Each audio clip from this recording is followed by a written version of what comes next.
Baik,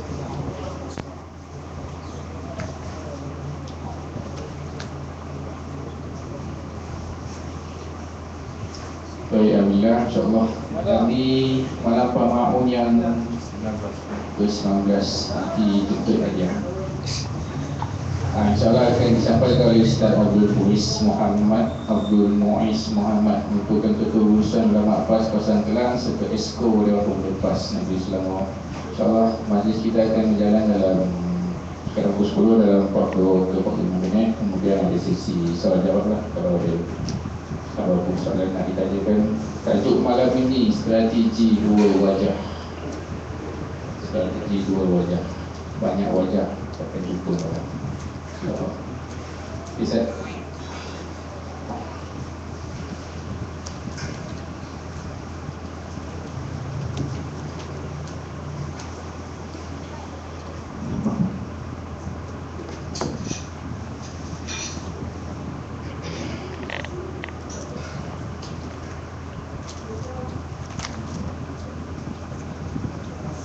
Assalamualaikum warahmatullahi wabarakatuh. A'udzu billahi samil alim minasyaitonir rajim. Bismillahirrahmanirrahim. Alhamdulillahi rabbil alamin wassalatu wassalamu ala asyrafil anbiya'i wal mursalin wa ala alihi wa sahbihi ajma'in. Rabbi shrah li sadri wa yassir li amri wahlul 'uqdatam min lisani yafqahu qawli. Subhanaka la ilma lana illa ma 'allamtana innaka antal alimul hakim wa la hawla wa la quwwata illa billahil aliyyil azim. Qala Allah subhanahu wa ta'ala dzalikal kitabu la raiba fihi hudan lil muttaqin. Wa qala Nabi sallallahu alaihi wasallam ballighu anni walau ayah wa hadithu an bani Israil wala haraj wa man kadzaba alayya muta'ammidan falyatabawwa maq'adahu minan nar. Sadaqallahu wa rasuluh, amma ba'd. Terima kasih pada pengurusi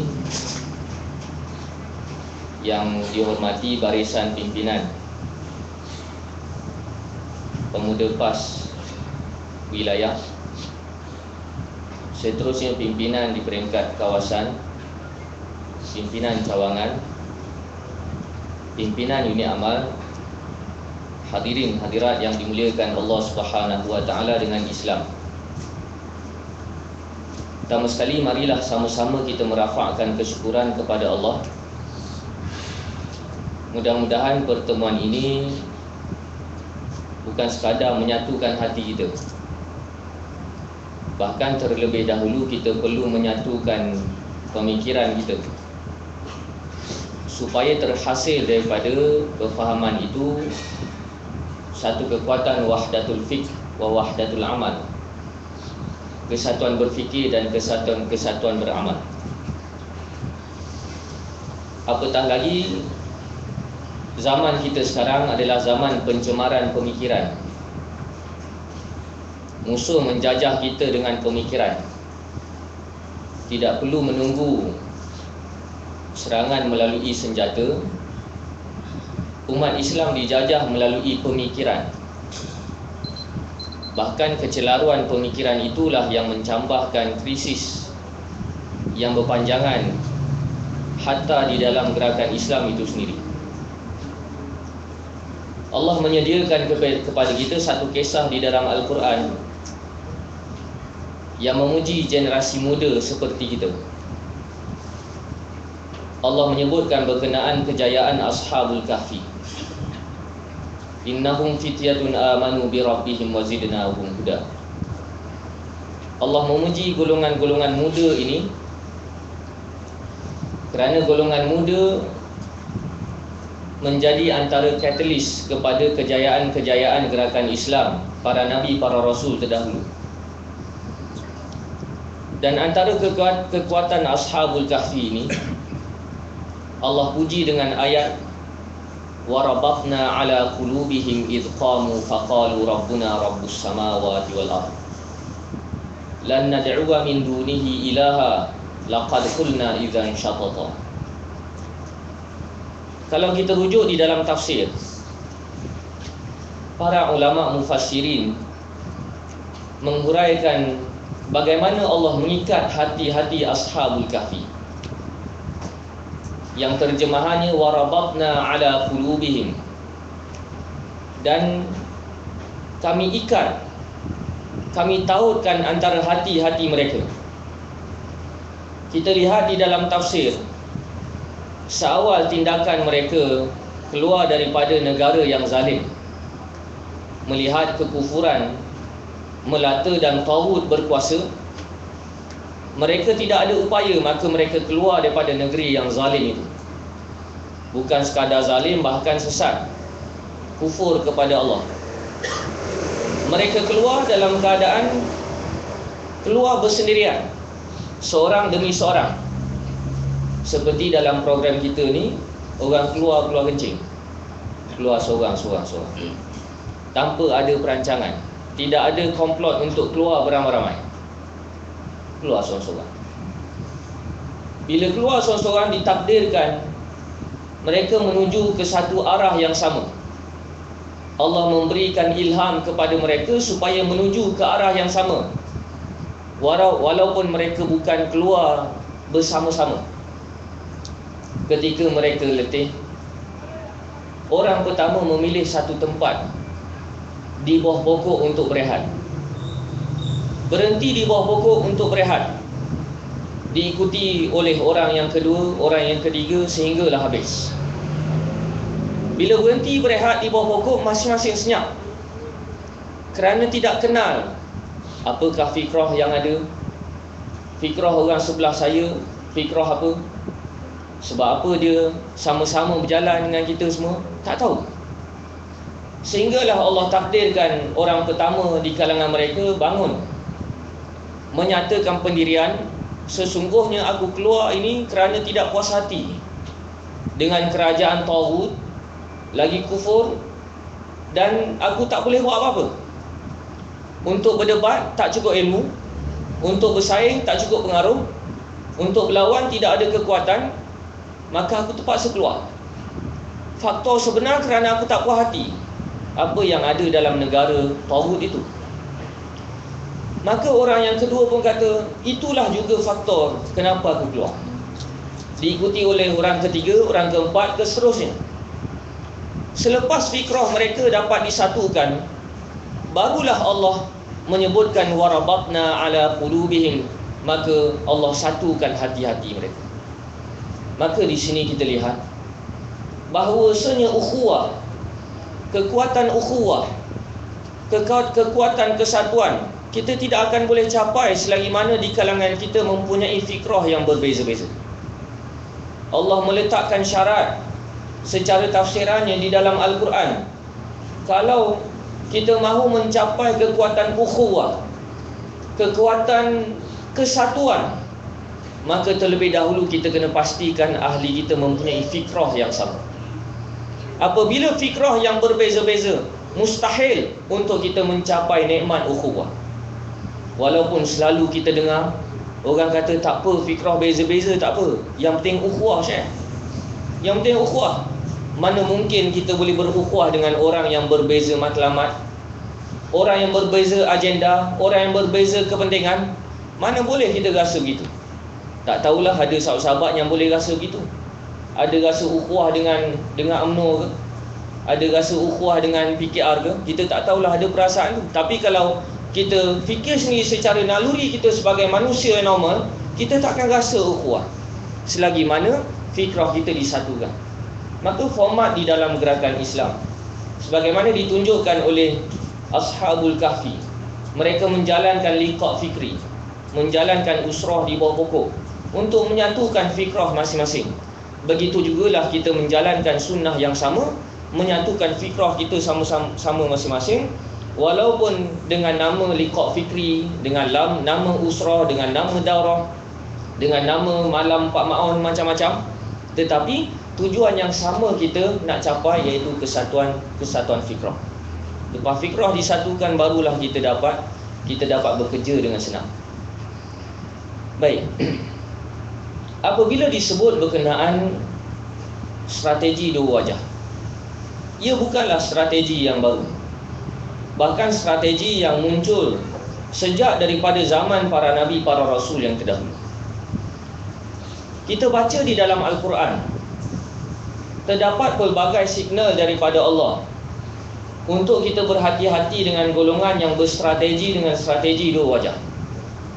Antara yang Allah sebut di dalam Al-Quran, ayat yang selalu kita baca, wa idza laqul ladzina amanu qalu amanna wa idza khalau ila syayatinihim qalu inna ma'akum innama nahnu mustahzi'un.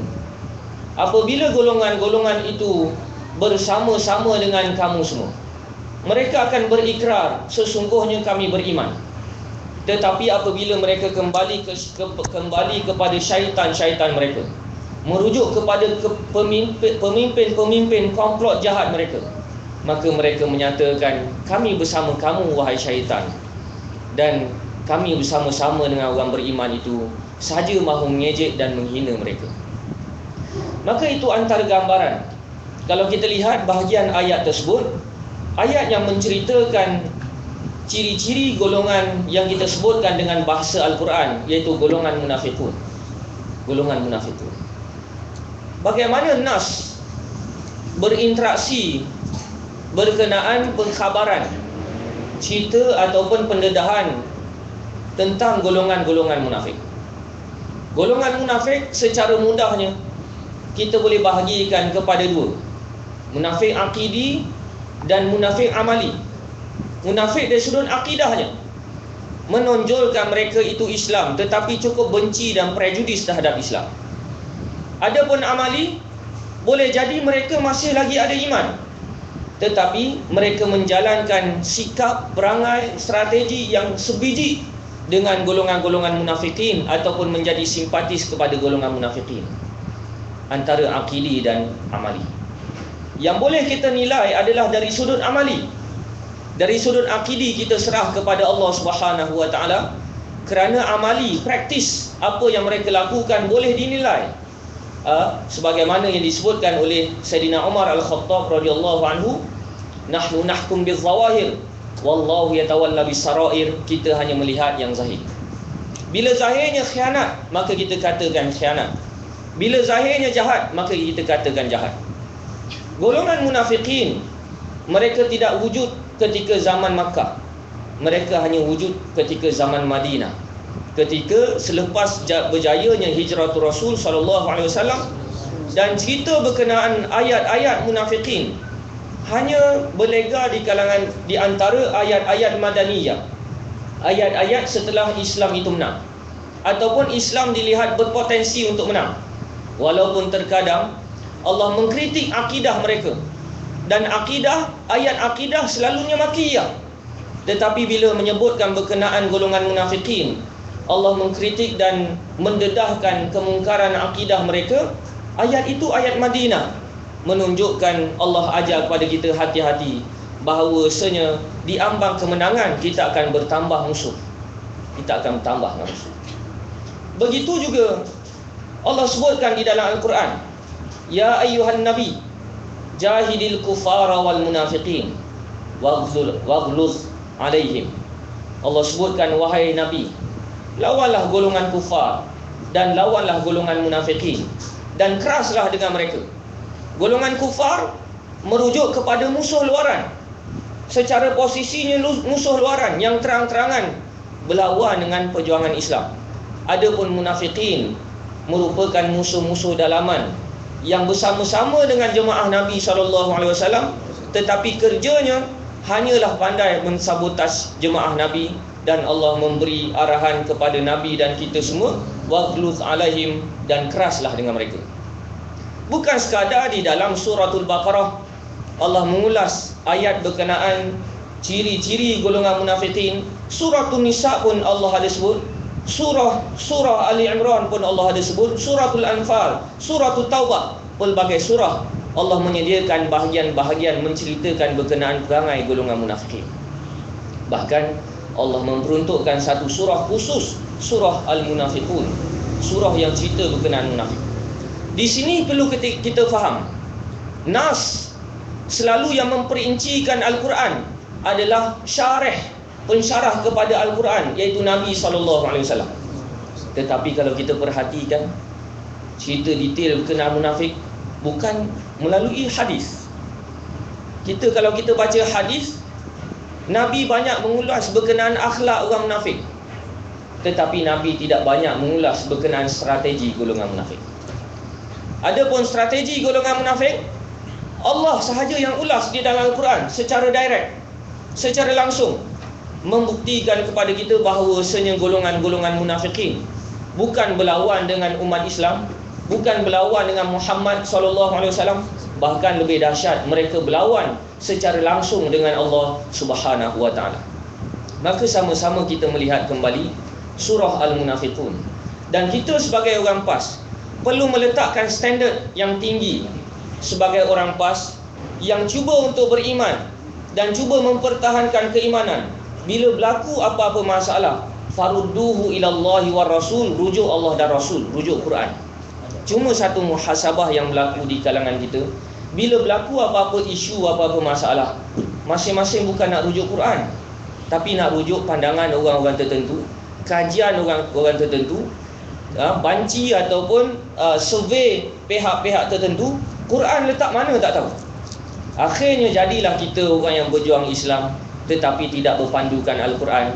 Dan bila kita tak pandu dengan Al-Quran, kita tak dapat baca perangai manusia. Kerana dalam Al-Quran Allah banyak menceritakan perangai manusia, dan perangai manusia ni terbatas.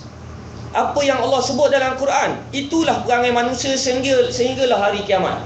Strategi-strategi yang telah dilakukan oleh golongan-golongan pengkhianat zaman para Nabi, para Rasul, sehinggalah zaman Nabi SAW, perangai itulah yang berlaku ke atas kita sekarang.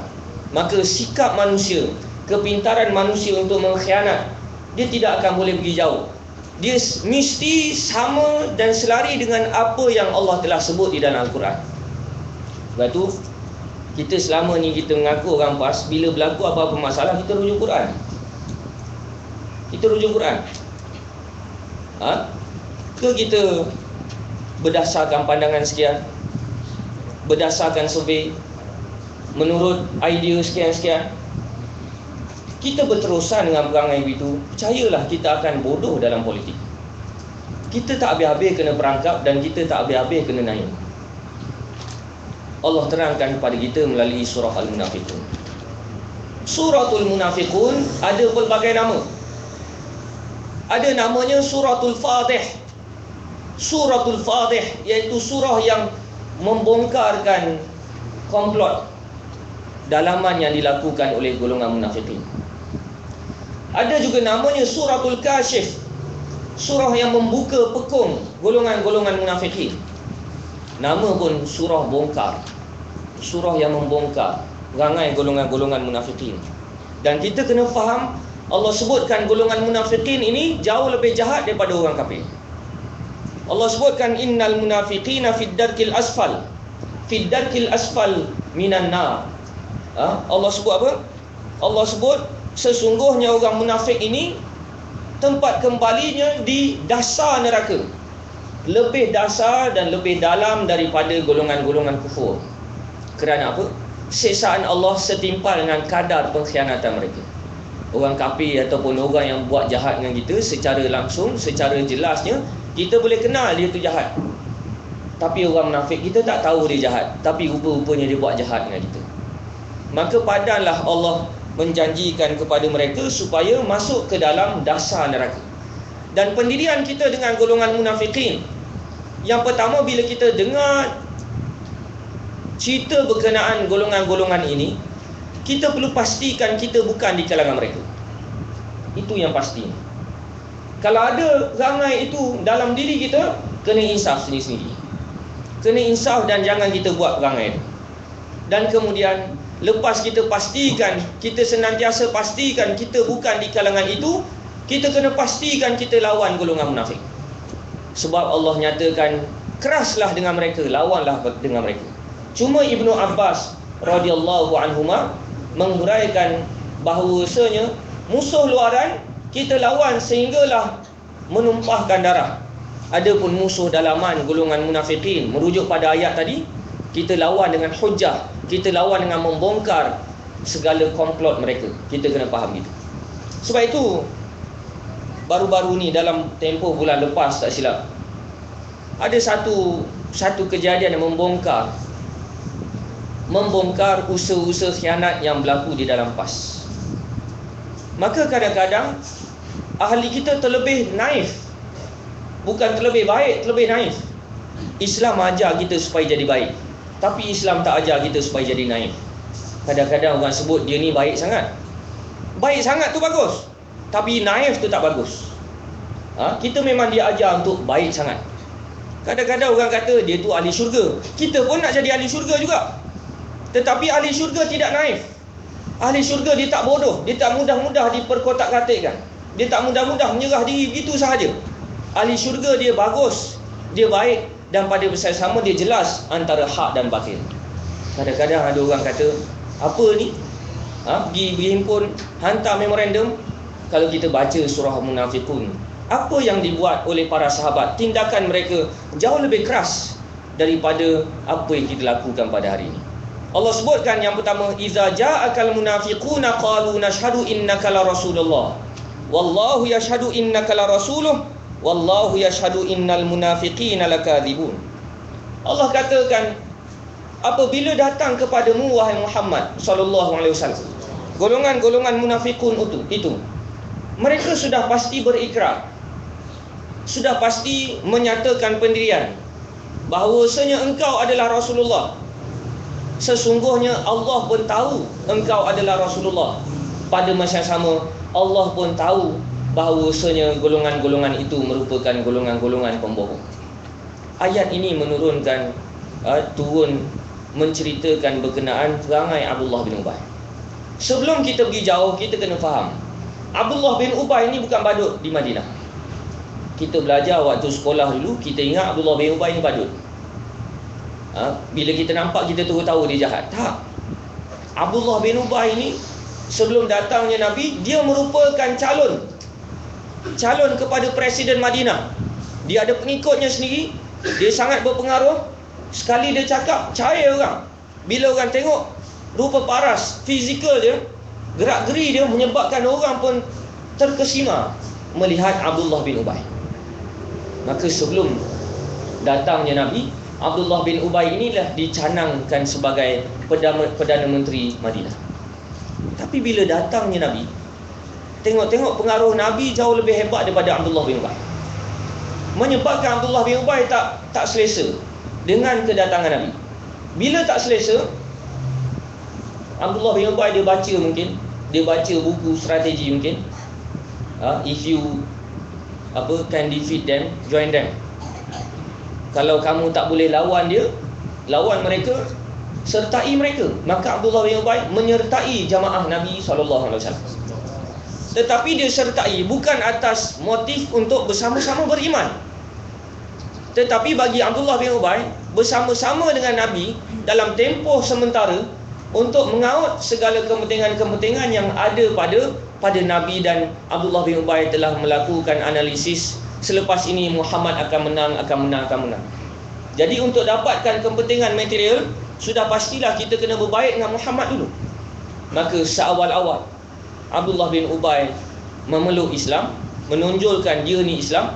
Rutin Abdullah bin Ubay, setiap kali solat Jumaat, bila hadirnya Nabi ke masjid, Abdullah bin Ubay ni akan bangun. Dia akan bangun dan dia akan berpidato di khalayak jamaah masjid, menyatakan bahawasanya ini dia Muhammad Rasulullah telah sampai, yang menyelamatkan kita, orang yang menyelamatkan kita, yang mengeluarkan kita, membawa rahmat kepada kita. Oleh kerana dialah kita ni semua selamat, maka sama-samalah kita bersyukur kepada Allah dan kita berterima kasih dengan pemimpin kita Muhammad Rasulullah sallallahu alaihi wasallam. Bodek tahap level 99. Bodek. Sebab itu kalau kita lihat kadang-kadang orang menyatakan saya berdiri teguh di belakang Presiden, sehingga Tok Guru Presiden menyatakan dalam muktamar yang lepas, Ramai orang sebut berdiri teguh di belakang saya, tapi bimbang bila saya toleh ke belakang tak ada orang. Nak kata saya berdiri teguh ni bukan perangai baru, tetapi perangai lama. Abdullah bin Ubay melakukan propaganda, menyatakan dia bersama-sama dengan ketua mereka, iaitu Rasulullah SAW. Sehinggalah dalam tempoh tertentu, lepas daripada perang Badar tak dapat apa-apa yang dihajati. Lepas daripada siri-siri kemenangan Islam, Abdullah bin Ubay tak dapat apa-apa, menyebabkan Abdullah bin Ubay menggerakkan komplot untuk menjatuhkan Rasulullah SAW. Maka ketika itu pendek ceritanya terbongkar. Bila terbongkar, satu ketika Abdullah bin Ubay menjalankan cara yang sama, rutin yang sama. Nabi datang, dia kata beruntungnya kita Nabi ada. Kita semua duduk di bawah Nabi. Sehingga kan para sahabat yang telah mengetahui pengkhianatan Abdullah bin Ubay, para sahabat bangun, menarik jubah Abdullah bin Ubay dan menemplak Abdullah bin Ubay. Duduk kamu, sesungguhnya kami semua tahu bahawasanya kamu merupakan pengkhianat. Sampai ke tahap itu. Kita berlawan tak sampai tahap itu, para sahabat sampai ke tahap itu. Dan kita kena faham bahawasanya golongan munafikin bukan berada di luar, tetapi berada di dalam jamaah. Berada bersama-sama dengan sahabat, bersama-sama dengan Nabi, duduk dalam jemaah Nabi, duduk dalam PAS. Kita kena faham gitu. Dan Allah nyatakan, aku tahu Rasulullah adalah Rasulullah, dan golongan-golongan yang membodek itu merupakan pembohong, golongan pengkhianat, golongan munafik. Maka di sini kita perlu faham, sepatutnya garis ataupun penanda aras kita nak kata kita ni kenal Nabi, kita kena kenal pengkhianat kepada Nabi. Sebab Allah kata, aku kenal Nabi dan aku kenal pengkhianat. Dan kita juga sepatutnya ke arah itu. Apabila kita nyatakan kita kenal Nabi, pada masa sama kita kena kenal pengkhianat perjuangan Nabi. Begitu juga kita nak mengaku Allah tu Tuhan, pada masa sama kita kena lawan orang yang melawan Tuhan. Sebab itu la ilaha illallah, isbat, nafi isbat. Nafi, lawan orang yang melawan Allah. Isbat, terima apa yang datang daripada Allah Subhanahu wa ta'ala. Itu fungsi kita belajar akidah. Ni belajar akidah, nafi isbat, tapi tauhid tak faham. Nafi isbat, tapi pengkhianat tak faham, orang zalim tak faham, sekular tak faham. Sepatutnya kita kena belajar, kita kena faham akidah dalam bentuk terus boleh dipraktiskan. Kemudian Allah kata, ittakhadhu aymanahum junnatan fasaddu an sabilillah innahum sa'a ma kanu ya'malun. Mereka menjadikan ikrar mereka, pengakuan mereka, statement mereka sebagai junnah, sebagai benteng. Sebagai benteng untuk menyelamatkan mereka supaya mereka boleh selamat terus menjalankan kerja, menyekat kerja, menegakkan ataupun bersama-sama dengan jalan Allah Subhanahu wa ta'ala. Ni satu perangai. Perangai mana? Perangai suka mempermainkan perasaan orang beriman. Bila perbuatan mereka terdedah, para sahabat nak serang mereka. Bila nak serang mereka, mereka kata apa? Amanna, kita beriman sama-sama. Janganlah serang kami, janganlah lawan kami. Kita pun sama-sama beriman kan? Menyebabkan para sahabat yang beriman terus tarik handbrake. Tu kata, betul juga nak lawan, nak belasah nanti sama-sama kita. Sama-sama kita, betul juga kena perkukuhkan ukhuwah. Kena ruhama bainahum. Maka orang beriman pun tak apalah, sama-sama kita. Maka golongan munafikin setelah melihat orang beriman kendur, mereka pun terus buat komplot, meneruskan komplot mereka, buat jahat, keluar statement macam-macam. Bila keluar statement macam-macam, buat khianat macam-macam, orang beriman nak serang. Bila serang, mereka kata, janganlah lawan, tautkan ukhuwah, kita kan sama-sama orang beriman. Maka orang beriman pun tarik handbrake, betul juga. Itulah rutin perasaan orang beriman dipermainkan sehinggalah berlakunya kiamat. Selalu kan kita, orang keluar statement macam-macam, khianat macam-macam, dah terkantoi macam-macam, Bila kita nak serang, tiba-tiba ada ayat, janganlah kita sama-sama PAS. Kita kan sama-sama PAS, pertautkan ukhuwah, sama-sama PAS. Subjek isu yang dia buat khianat pada jemaah tu dia tak kira. Menyebabkan audien umum ketika itu melihat betul juga kena ukhuwah. Bila mereka kata amanah, kami beriman, kami sama-sama, kita sama-sama sahaja, menyebabkan ketika itu audien umum masyarakat terus menilai betul juga. Terus hilanglah khianat dia orang tu, terus hilang. Projek Hawaii 5.0 tu terus hilang. Terus nampak ukhuwah budiman gitu saja. Tu nampak. Ini strategi yang mereka jalankan, mengaburi mata orang yang tak terlibat dengan jemaah. Orang yang tidak merasai pengkhianatan mereka mudah termakan dengan benda ni. Adapun orang yang terlibat, mereka makan hati dan mereka dipermainkan perasaan mereka. Nak lawan, nanti orang kata lawan sama sendiri. Orang ni dah mengaku bersama-sama dengan kita, tetapi buat khianat, kendur. Bila kendur buat lagi lawan, maka mengaku, keluar statement, kita berdiri teguh sama-sama dengan jemaah, tak jadi nak lawan. Itulah seterusnya. Sebab itu Allah kata lawannya. Allah kata lawan. Takkanlah lawan sama-sama sendiri. Abdullah bin Ubay tu orang PAS. Kita kena faham. Abdullah bin Ubay orang PAS, Abu Amir Ar-Rahib orang PAS. Orang PAS berlaku zaman Nabi. Kena lawan. Kerana apa? Bila wujudnya pengkhianat, kita payah untuk maju, untuk mendapat kemenangan yang lebih besar di peringkat luar. Kerana apa? Ada pengkhianat. Kemudian Allah kata, zalika bi annahum amanu thumma kafaru fatubi'a ala qulubihim fahum la yafqahun. Demikianlah perbuatan mereka yang mereka kufur setelah mereka beriman, dan mereka Allah kunci, Allah patri hati mereka, mereka tak faham bahasa dah lepas ni. Ayat ni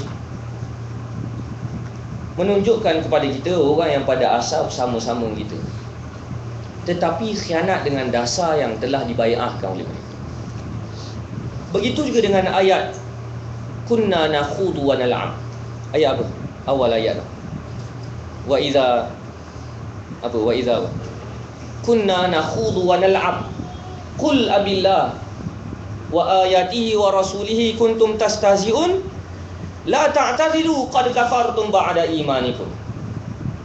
Baru ni lepas multaqa ulama, ada orang PAS pemainkan isu redha Allah. Kalau macam tu tak payah menang lah, yang penting redha Allah. Boleh main-main begitu. Boleh main-main. Sebelum-sebelum ni yang mempermainkan soal dosa pahala, syurga neraka, redha Allah, tak redha Allah ni UMNO. Tapi projek amnonisasi yang berlaku dalam PAS ni menyebabkan orang PAS mengulang-ulang benda dialog yang telah diucap oleh orang UMNO 20 tahun, 30 tahun yang dulu. Dulu kita kata menang yang penting redha Allah, menang di akhirat, yang penting menang di akhirat, walaupun tak dapat kecapi menang di dunia. Orang UMNO duk ejek, orang UMNO duk ejek dengan wawasan material. Tapi sekarang orang PAS kata begitu. Orang PAS kata gitu. Dulu kalau kita lihat, UMNO lah yang sedaya upaya berusaha untuk menyekat pelaksanaan Islam. Sekarang ni ada segelintir orang PAS yang mengeluarkan hujah-hujah UMNO 30 tahun lalu. Tiba-tiba orang yang buat perangai UMNO tu tuduh kita nak masuk UMNO. Ni gila. Ni gila. Dulu kalau kita lihat, orang UMNO yang prejudis dengan agama. Bila prejudis dengan agama, nak prejudis dengan agama, nampak jahat, kafir sangat pula, maka dia prejudis dengan ahli agama. Sekarang ni orang PAS yang cuba menendang ahli agama dalam PAS. Ini perkembangan yang membimbangkan. Allah sebutkan perangai orang munafik. Dia memerangi Islam, nak perangi Islam, nak lawan Islam, nampak kafir sangat pula. Maka bagaimana strategi mereka? Mereka melawan orang yang berautoriti untuk mengajar Islam. Orang yang berautoriti, orang Islam, orang yang beriman. Sebab itu Allah sebut dalam surah Al-Baqarah, wa idza qila lahum aminu kama amana an-nasu qalu anu'minu kama amana sufa. Allah kata perangai orang munafik ni macam mana? Bila dikatakan kepada mereka, marilah sama-sama beriman, taat je lah, maka mereka katakan, kami nak beriman, tapi kami lihat orang-orang beriman tu bodoh. Takut-takut bila kami beriman, kami ikut Islam nanti, kami jadi bodoh nanti. Kalau kita lihat serangan yang dilakukan oleh orang munafik dalam ayat ni, dia tak serang Islam, tapi dia serang orang yang ikut Islam. Apa motifnya? Bila diserang orang yang ikut Islam, menyebabkan persepsi umum melihat orang yang ikut Islam ni bodoh, akhirnya natijahnya orang tak percaya dengan Islam. Begitu juga yang berlaku serangan terhadap ahli agama, tidak lain melainkan untuk menjauhkan masyarakat PAS daripada merujuk agama. Dulu UMNO yang kata jangan rujuk agama sangat. Kita ada wakil, kita ada suasana, kita ada realiti kita. Tapi yang berlaku sekarang orang PAS sebut begitu. Orang PAS sebut begitu. Tiba-tiba orang yang buat perangai sebiji UMNO tu, tiba-tiba dia kata dialah pejuang PAS, kita yang pejuang Islam ni kata nak masuk UMNO. Ni benda yang berlaku, strategi yang Allah sebutkan dalam Quran. Baik. Maka begitu juga dalam ayat yang dibacakan tadi, kunna nakhudu wa nal'am. Bila Nabi mengisytiharkan untuk menyebarkan, meluaskan usaha untuk menyebarkan Islam melampaui negara-negara luar, maka orang munafik kata Muhammad ni poyo. Muhammad ni poyo, perasan tak habis-habis. Maka bila ditanya, kenapa kamu kata begini? Kamu boleh ejek-ejek berkenaan agenda Islam, kerja menegakkan Islam, cita-cita matlamat kita, kamu boleh ejek. Maka mereka akan katakan kunna wa nakhudu wa nal'ab. Lah, nak gurau, nak main-main takkan tak boleh. Nak gurau, nak main-main pun tak boleh. Ni mulalah nak label orang ni. Kita gurau je. Maka Allah ajar pada Nabi, jawab wahai Muhammad, adakah kamu tergamak nak gurau dengan Allah, dengan ayat Allah, dengan Rasulullah pun kamu nak gurau? La ta'tadhiru, jangan kamu buat alasan lepas-lepas macam-macam lepas ni. Qad kafartum ba'da imanikum, sesungguhnya kamu telah kafir lepas kamu beriman. Menunjukkan kepada kita bahawasanya mengejek-ngejek agenda Islam, mengejek-ngejek kerja untuk menegakkan Islam boleh jadi kufur kerana mengejek arahan daripada Allah Subhanahu wa taala. Allah kata qad kafartum ba'da imanikum. Maka jangan main-main. Dulu kita nampak UMNO lu ejek Islam. Sekarang ni orang PAS ejek Islam.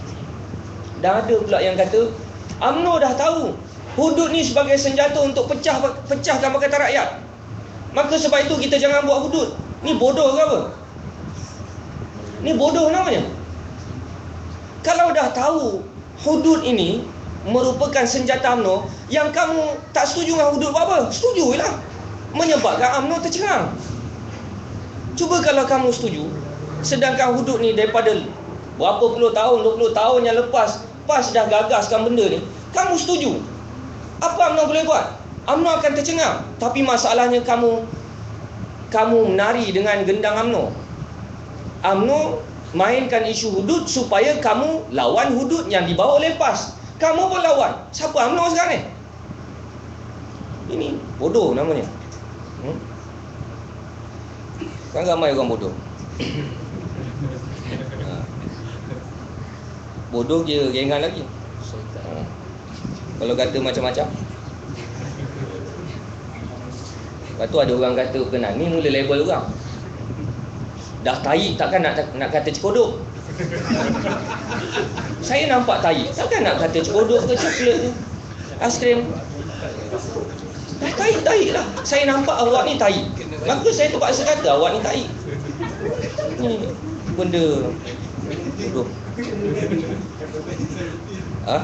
Kenapa ada orang tahi? Ya.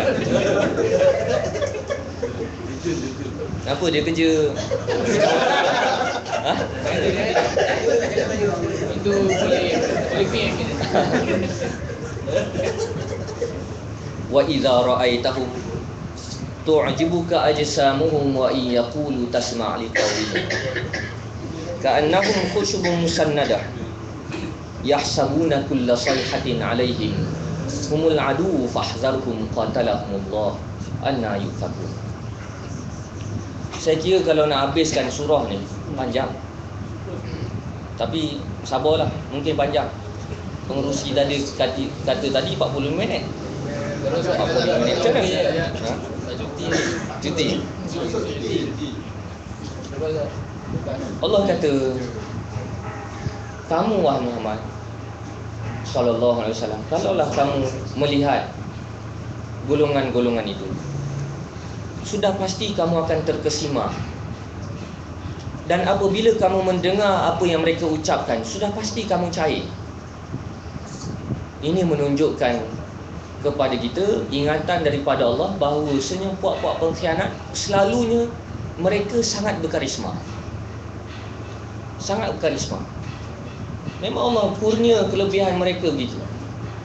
Bila datang orang tu bangun, karisma sangat. Bila dia keluarkan pandangan, walaupun pandangan tu bodoh, orang pun dengar. Sangat berkarisma. Sehingga Allah ingatkan pada Nabi. Walaupun Nabi ni orang yang paling cerdik datang ke dunia ni, tapi Nabi pun terdedah dengan penipuan mereka. Hampir cair dengan mereka. Di sini kita perlu faham bahawasanya untuk memilih pemimpin, salah kalau kita pilih pemimpin berdasarkan karisma. Kita nak pilihan musim pemilihan. Selalu kalau saya perhatikan mood orang kebiasaan dalam PAS ni, nak cari siapa? Nak cari orang paling berkarisma. Dia bodoh tak kisahlah, ataupun dia ada rekod jahat tak kisah, yang penting berkarisma, winnable candidate. Winnable candidate. Tapi Allah dah terangkan kepada kita, hati-hati. Sebab kalau kita letakkan yang pertama, syarat yang pertama itu winnable candidate dan berkarisma, hati-hati, kita terdedah untuk membuat kesilapan, terlantik orang munafik. Sebab orang munafik ni dia pandai bina karisma. Dia pandai bina karisma. Orang beriman dia tak berapa reti bina karisma. Jujur gitu je. Tak reti nak bina karisma. Orang munafik dia reti bina karisma. Dia cakap kat sana lain, cakap kat sini lain. Bila bercakap mesti ada saya. Supaya apa? Supaya orang minat dengan dia. Supaya orang tak masuk, orang mendewakan dia. Sebab itu kalau kita berucap, jangan selalu sebut saya. Sebut tak habis-habis jasa kita. Sebut tak habis-habis kita punya kelebihan. Itu uslub orang munafik. Jangan. Memanglah kita dapat pengaruh, tetapi jangan hati kita rosak. Hati kita rosak. Selalu sebelum ni kalau kita pilih pemimpin, siapa paling berkarisma? Dan saya pun tak faham orang kata winnable candidate. Sepatutnya kita kena pilih orang yang paling jujur di kalangan kita, orang yang boleh bimbing kita, orang yang boleh ajar kita mana betul mana salah. Soal je winnable candidate tak winnable candidate, kerja kita lah untuk mewinkan dia, untuk naikkan dia. Dia memang tak reti nak naikkan diri sendiri, tetapi kerja kita lah untuk naikkan dia, untuk gambarkan dia seorang yang berkarisma. Itu kerja kita. Tapi yang berlaku sekarang, kita hanya naikkan orang yang telah berjaya menaikkan diri sendiri. Akhirnya kita terdedah untuk memilih orang yang munafik menjadi pemimpin di kalangan kita. Sebab itu dalam sejarah, Nabi mengizinkan sesiapa masuk Islam. Sesiapa join Nabi izinkan. Siapa tak ada masalah. Munafik ke apa, zindik ke, silalah, tak ada masalah. Tetapi Nabi tidak memberikan jawatan kepada orang munafik. Nabi memberikan keluasan, kebebasan kepada sesiapa yang nak join Nabi. Tetapi Nabi tidak menaikkan orang munafik dijadikan sebagai pemimpin kepercayaan Nabi. Ini kita kena faham. Dan mereka sangat berkarisma, tetapi ka'annahum khusyubun musannadah, seperti mereka ini batang kayu yang tersandar. Yang pertama, batang kayu yang tersandar bermaksud mereka ini oportunis, pragmatis. Mereka ada cita-cita mereka mahu bangun, mereka mahu berdiri, tapi nak berdiri sendiri tak boleh. Mereka memerlukan orang, maka mereka bersandar orang. Sampai satu masa bila mereka telah kukuh, mereka akan robohkan orang yang disandar tadi. Dan begitu juga ada takwilan yang lain, seolah-olah kita berada di lapangan, di tempat yang lapang, tak ada apa-apa, kosong, putih gitu saja. Tiba-tiba kita nampak batang kayu tersandar depan kita. Apa yang kita nampak? Mata kita waktu tu fokus apa? Fokus batang kayu tu. Tak nampak lain. Sebab engkau lah. Kalau tak ada engkau habis. Ini yang terhasil. Tetapi Allah juga mendedahkan kelemahan mereka. Yahsabuna kulla sayhatin alaihim. kelemahan mereka, mereka merasakan setiap suara yang berada di sekeliling mereka nak kata, nak khianat, nak kenakan mereka. Kelemahan mereka mudah terasa. Orang beriman, bila orang beriman dia buat salah, kemudian orang tegur, dia terasa, kemudian dia perbaiki kesalahan dia. Ada pun orang munafik, bila orang sebut berkenaan perangai mereka, walaupun tak sebut nama, sebut berkenaan perangai, mereka akan terasa dan mereka akan melawan. Tiba-tiba mereka akan mengaku sendiri. Contoh yang cukup mudah, contoh pil kuda. Kes pil kuda. Tok Guru hanya sebut berkenaan ada yang nak dicalonkan, kita tak boleh terima sebab apa? Terlibat dengan jual pil kuda. Tok Guru tak sebut nama. Tiba-tiba ada seorang mengaku, tu nak kata pada saya lah tu jual pil kuda. Tak pasal-pasal mengaku dia jual pil kuda. Tak pasal-pasal orang kenal, orang tahu dia jual pil kuda. Dia akan terasa sendiri. Dia akan terasa. Begitu juga dalam program yang baru-baru ni, Multaqa Ulama sebagai contoh. Ahli panel kata kita ibarat nak masuk hutan. Masuk hutan ni ada pelbagai bahaya. Ada harimau, ada babi. Kita memerlukan pemimpin yang boleh pandu kita jalan selamat. Tiba-tiba habis program, tu nak kata pada saya lah tu babi. Tak pasal-pasal mengaku babi. Tak pasal-pasal. Ini kelemahan yang ada pada orang munafik.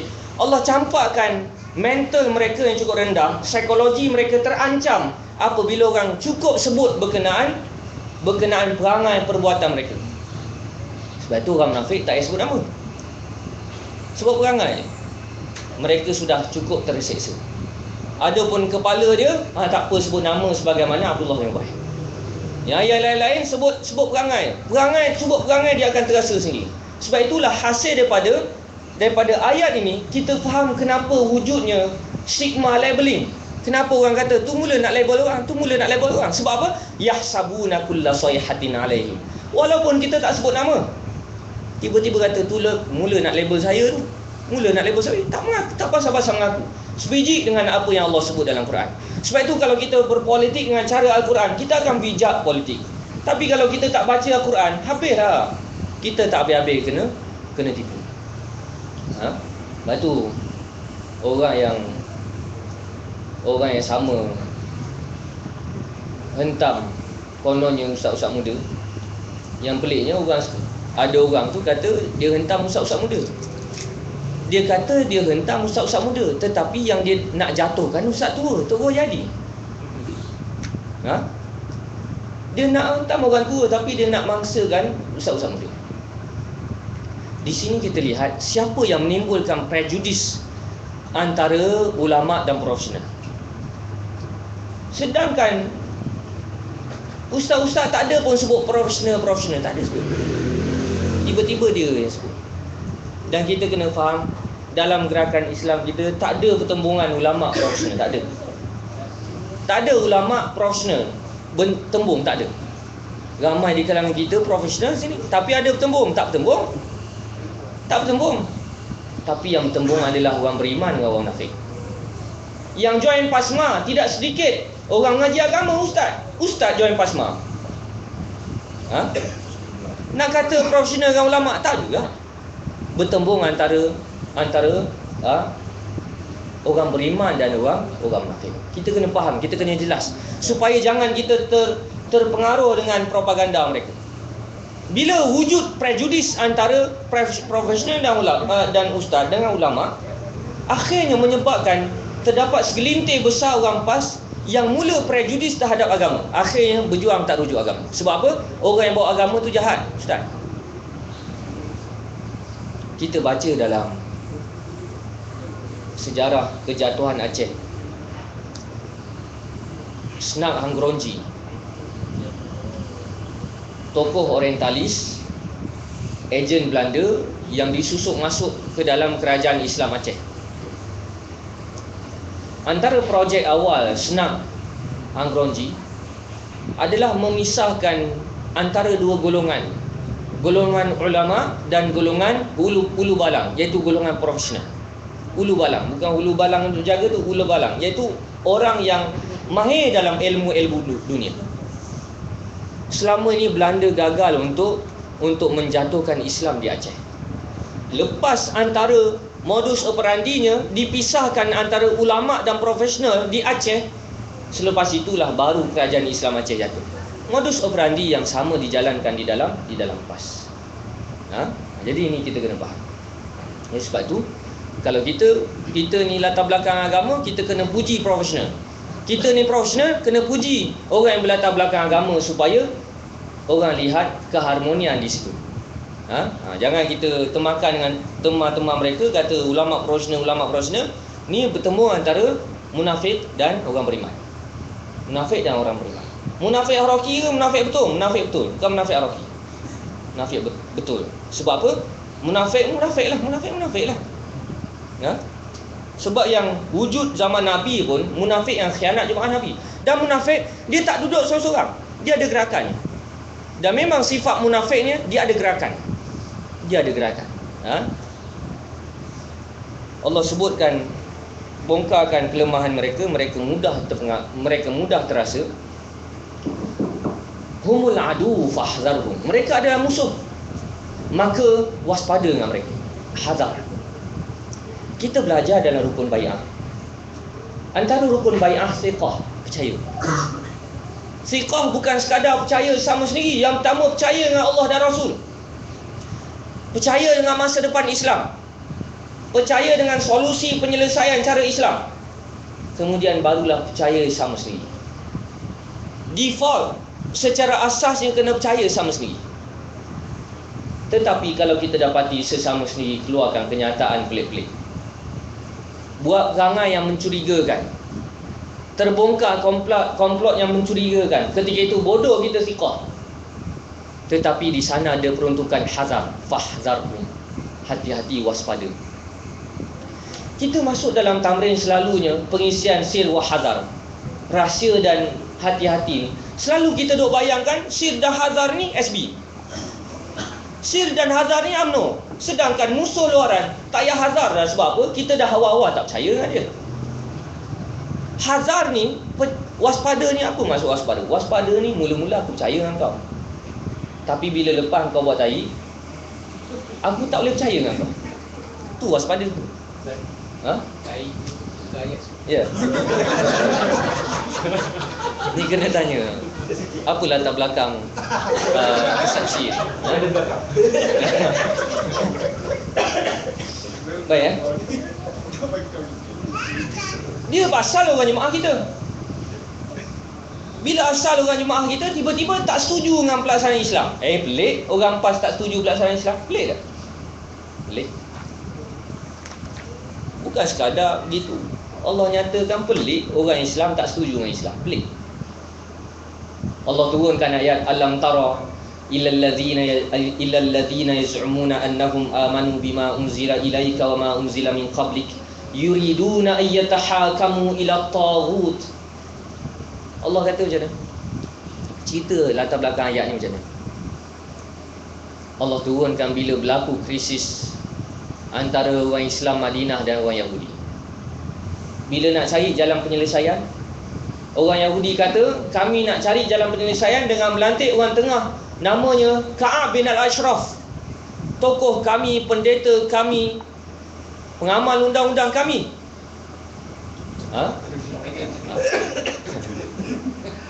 Mula nak melabel.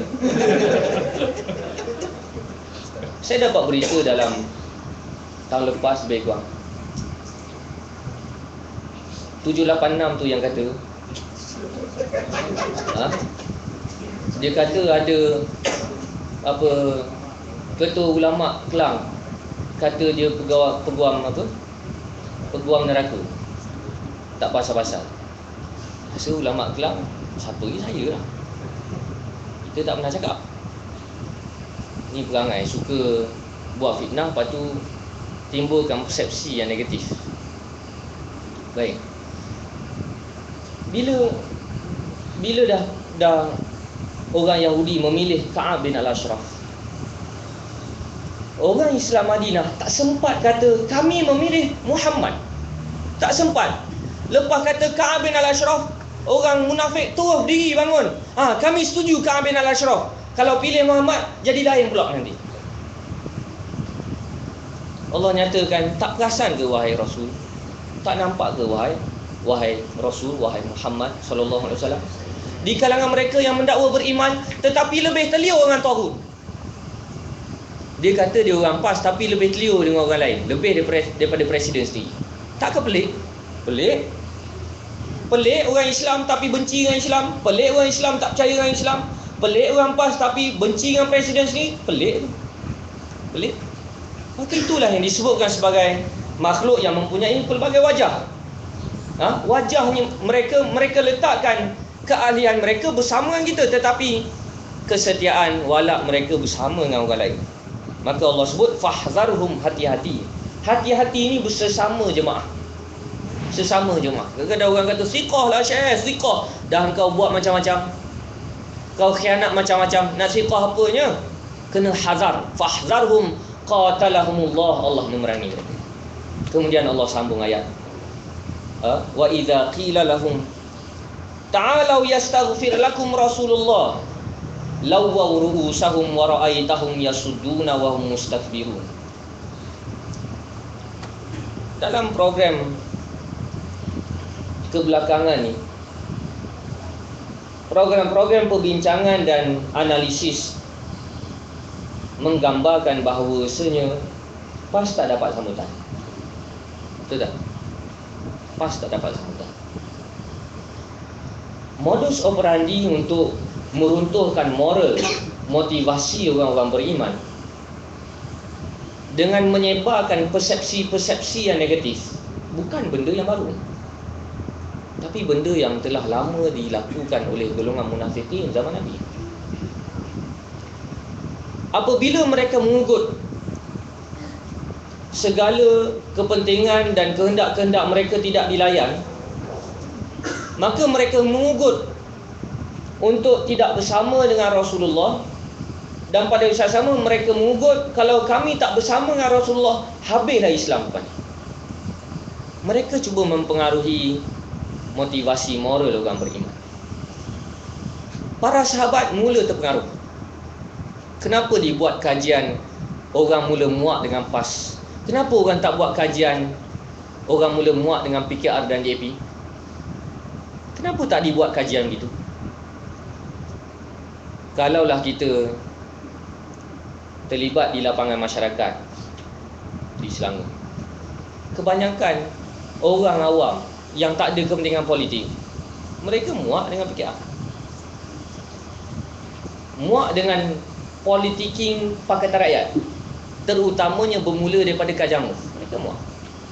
Tapi kenapa benda tu tidak dibuat kajian dan disimpulkan sebagai satu keputusan analisis? Kenapa dibuat orang mula tidak suka dengan PAS? Allah sebut, Allah ulas benda ni. Lau kharaju fikum ma zadukum illa khabala wala awda'u khilalakum yabghunakumul fitnah wa fikum samma'una lahum.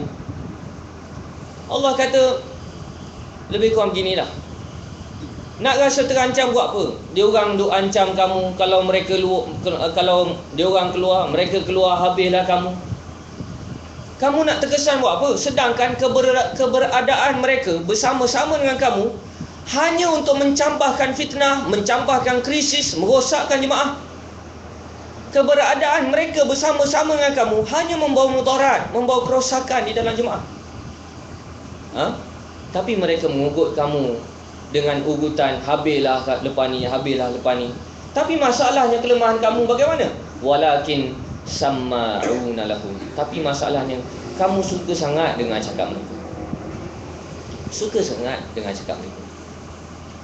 Ketagih analisa. Ketagih analisa. Bila ketagih analisa, ketagih analisis, menyebabkan kita mentong sampahkan pandangan yang datang daripada jemaah sendiri. Adakah ini sikap politik yang betul? Sikap politik yang tak betul. Ada tak dalam sejarah Islam, sejarah Nabi, Nabi mengambil kira persepsi kelompok luar lebih daripada para sahabat?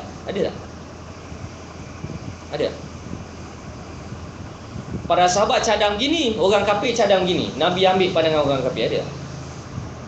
Melainkan perkara yang telah dijadikan sebagai prinsip. Benda yang berkaitan dengan strategi, ada tak? Ada. Surah Abasa wa Tawalla. Kenapa Abasa wa Tawalla? Nabi berpaling, Allah menegur Nabi berpaling daripada Abdullah bin Maktum, ahli jemaah Nabi. Kenapa? Kerana Nabi ketika itu dilihat cenderung untuk mengambil pandangan orang luar lebih daripada para sahabat. Bila kita mengutamakan pandangan luar lebih daripada ahli jemaah sendiri, maka ketika itu orang luar memegang remote control untuk kontrol jemaah kita. Sebab apa? Kita timbulkan persepsi begini, kita buat kajian begini, kita reka survey begini, maka sudah pastilah PAS akan ikut telunjuk kita lepas. Inklusif tanpa batas. Ini yang jadi. Itu kita kena kembali politik dengan cara politik Quran. Baik, Allah sebut golongan-golongan itu apabila diseru kepada mereka, marilah sama-sama kita berjumpa dengan Rasulullah, supaya kita semua minta maaf, meminta ampun, dan mudah-mudahan Rasulullah beristighfar untuk kita semua. Ayat ni latar belakang cerita berkenaan bila Allah menurunkan beberapa ayat menceritakan perangai golongan-golongan munafikin dan komplot munafikin. Apa tindakan para sahabat? Para sahabat bangkit, keluar beramai-ramai, buat perkumpulan, menyerang orang munafik, serang orang munafik. Dalam tafsir riwayat menyatakan bahawasanya mereka serang orang munafik dengan mereka katakan, wailukum laqad iftadahtum bin nifaq wa ahlaktum anfusakum. Celaka kamu, jumpa seorang-seorang tuduh tutuh dekat muka, celaka kamu, sesungguhnya Allah telah mendedahkan perbuatan khianat kamu, dan kamu hancur disebabkan perbuatan kamu. Di sini kita faham bahawasanya kita boleh kenal orang munafik. Yang selalu sebelum ni kita kata kita tak kenal siapa munafik, salah sebenarnya. Dari sudut warak, betul, kita tak kenal siapa munafik, boleh jadi kita munafik. Dari sudut warak, betul. Tetapi dari sudut strategi yang salah, kita boleh kenal orang munafik. Buktinya para sahabat bila Allah turunkan ayat, Allah tak sebut nama. Allah tak sebut nama, Allah hanya sebut strategi, sikap, perangai mereka. Terus mereka boleh tentukan, mereka boleh kenal pasti siapa yang Allah sebut. Ini. Terus mereka buat perkumpulan, jumpa orang munafik, celaka kamu. Boleh kenal. Mungkin ada orang kata, itu sahabat, kita ni siapa? Sahabat pun Allah tak bagi tahu nama munafik seorang-seorang. Rasulullah bagi tahu? Tak, Rasulullah tak bagi tahu siapa nama munafik. Huzaifah al-Yaman seorang yang tahu, yang lain tak tahu. Tapi dalam keadaan mereka tak tahu, mereka melihat pengkhianatan depan mata, dan pengkhianatan itu tepat dengan apa yang telah diulas oleh Allah. Mereka boleh tentukan siapa ni, seorang. Mereka tutup depan muka.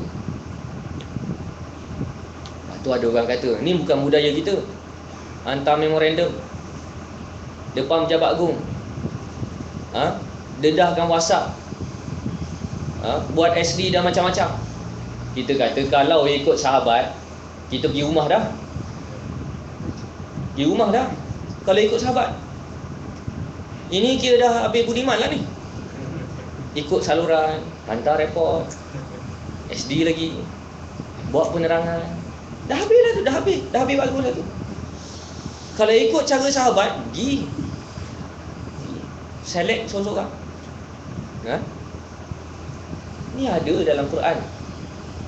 Kemudian bila dah kata celaka kamu dah kantoi habis dah, dalam keadaan Allah dan Rasul tak sebut nama seorang-seorang, tetapi para sahabat peka. Kita tak peka, kita peka.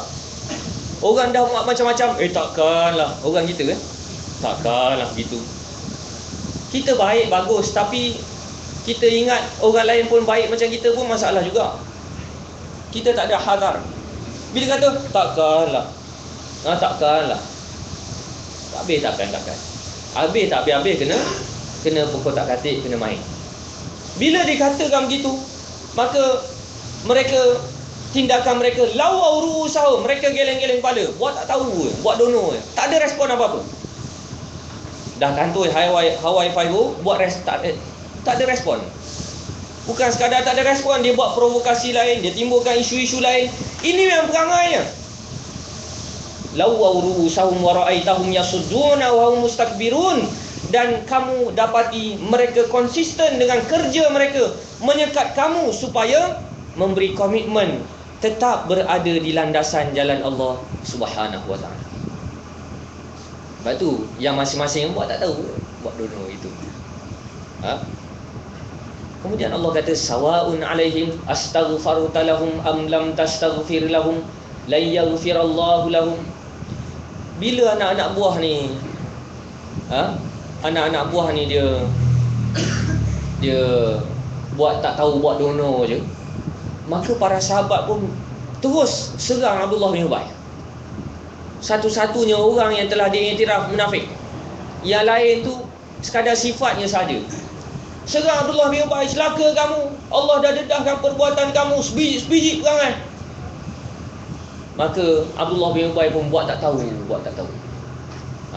Maka Allah kata, sama je wahai Muhammad, sama je wahai Rasulullah, sama je wahai orang Islam, sama je wahai orang beriman.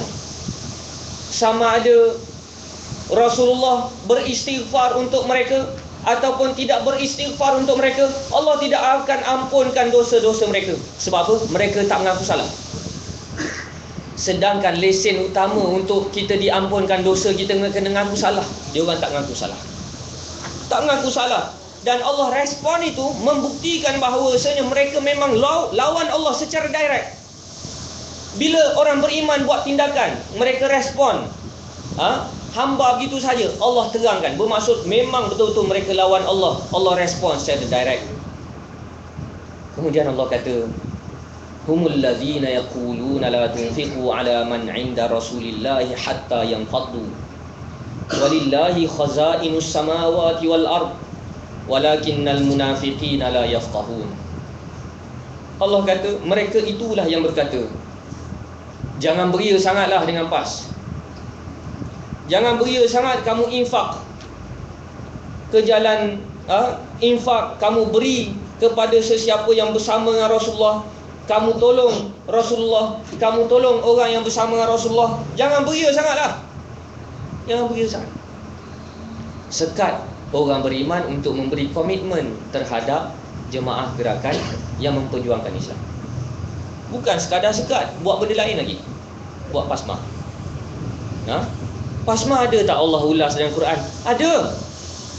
Ada ulas dalam Quran. Caranya pun sama, formatnya pun sama, nama beza.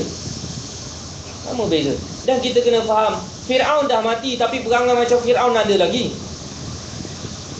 Bani Israel mati belaka dah, Bani Israel lawan Nabi Rasul mati belaka dah, tapi yang perangai macam Bani Israel ada lagi. Abdullah bin Ubay mati dah, tapi perangai macam Abdullah bin Ubay ada lagi. Kita kena faham, itulah yang dimaksudkan Quran kekal hingga berlaku kiamat. Bukan Quran kekal berlaku kiamat sehingga berlaku kiamat ni semata-mata tulisannya sahaja kekal, bacaannya sahaja kekal. Tak cukup. Masuk kekalnya, begitu je watak-watak yang ada dalam Quran pun kekal hingga berlaku kiamat. Kadang orang kata fiqhut tawaqqa', fiqh futuristik. Kita kena, bukan sekadar kita kena faham waqi' dan fiqh tawaqqa', fiqh futuristik. Kita yang tak belajar tu meleleh hai liu. Betul juga tu. Padahal ulama letakkan syarat untuk kita tenggelam dalam perbahasan fiqh yang lain, fiqh yang lain. Kena lepas dulu fiqh nusus. Fiqh nas, memahami nas. Kena faham tu dulu. Kena faham tu dulu. Tapi yang berlaku sekarang fiqh nusus tak cerita. Faham? Fiqh waqi' dah macam-macam ni. Fiqh masa depan. Siapa tahu masa depan? Siapa yang tahu masa depan? Kita tahu masa depan? Tak tahu. Tokoh-tokoh pemimpin kita tahu tak masa depan? Tak tahu. Tak ada siapa tahu masa depan. Dalam keadaan manusia tak tahu masa depan, tiba-tiba manusia tu kata, inilah cadangan yang menjamin masa depan kita. Tak ke bodoh tu? Dia pun tak tahu seminit lagi dia hidup ke tak. Dia pun tak tahu. Tiba-tiba dia kata, idea saya, ideologi yang saya ketengahkan inilah merupakan masa depan kita. Tipu hidup-hidup. Yang tahu masa depan adalah Allah. Bila Allah tahu masa depan, sudah pasti Allah telah menyediakan kepada kita jalan yang menjamin masa depan kita. Buku yang cerita berkenaan manual untuk mendapatkan masa depan yang cerah adalah Quran. Sebelum tawakal, sebelum nak tahu futuristik dah macam-macam, kena ikut Quran dulu. Barulah masa depan kita terjamin. Tapi yang berlaku sekarang, futuristik, wakil dan macam-macam, tapi tak tahu masa depan. Tapi tak guna Quran. Habis. Tak tahu wakil. Yang berlaku sekarang, ni tak tahu wakil. Tak tahu wakil. Dia seorang tahu wakil. Sebab tu kadang-kadang golongan-golongan ni dia suka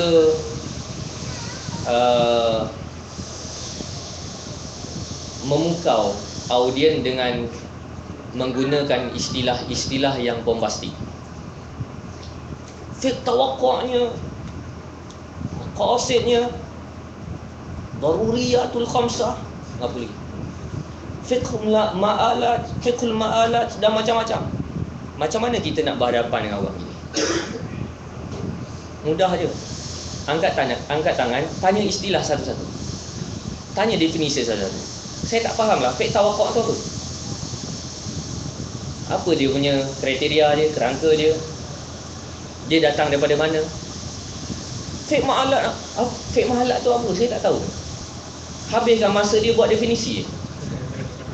Sebab golongan ini, di dalam peribahasa Arab, dalam pepatah Arab, permata ni lawa. Tapi kalau permata ni kita letak seluruh batang tubuh kita, selekeh. Permata ni lawa, letak cincin, jadi butang, lawa lah. Tapi kalau kat atas dahi pun letak permata, letak belian, kat pipi pun letak belian, sepah belian. Walaupun belian tu lawa, tapi jadi selekeh. Jadi selekeh. Betul tak? Begitu juga istilah-istilah. Istilah bersepah-sepah, tak makosidnya, tak apanya, tak macam-macam lah. Macam-macam. Padahal tak kena pada tempat, jadi bersepah. Ni kita kena faham. Baik, kembali pada basmah tadi. Allah sebut dalam surah Taubah, bila Nabi mula menggerakkan langkah untuk pergi ke kuasa luar, kuasa Rom Timur, yang diperintah oleh Hercules, yang kita faham Hercules, ataupun bahasa Arabnya Herakla ataupun Harqala. Bila Harqala melihat satu ancaman baru dari Madinah, Hercules dia buat kajian bagaimana nak mempergunakan kelemahan yang ada dalam jemaah Muhammad, parti Muhammad. Maka dibuat kajian, tengok-tengok ada sekelompok yang tak puas hati dengan kepimpinan Rasulullah SAW. Maka Herakla pun dipanggil. Kelompok yang tak puas hati itu sudah tentulah kelompok munafik.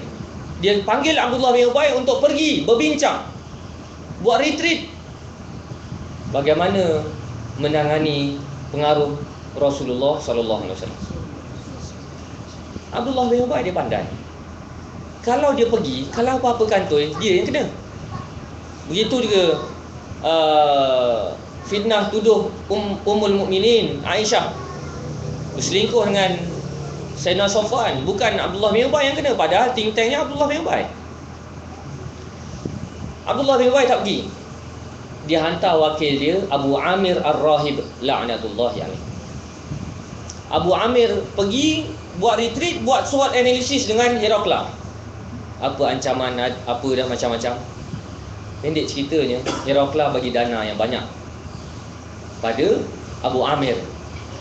Kamu, tugas kamu, aku bagi dana yang banyak untuk kamu buat masjid.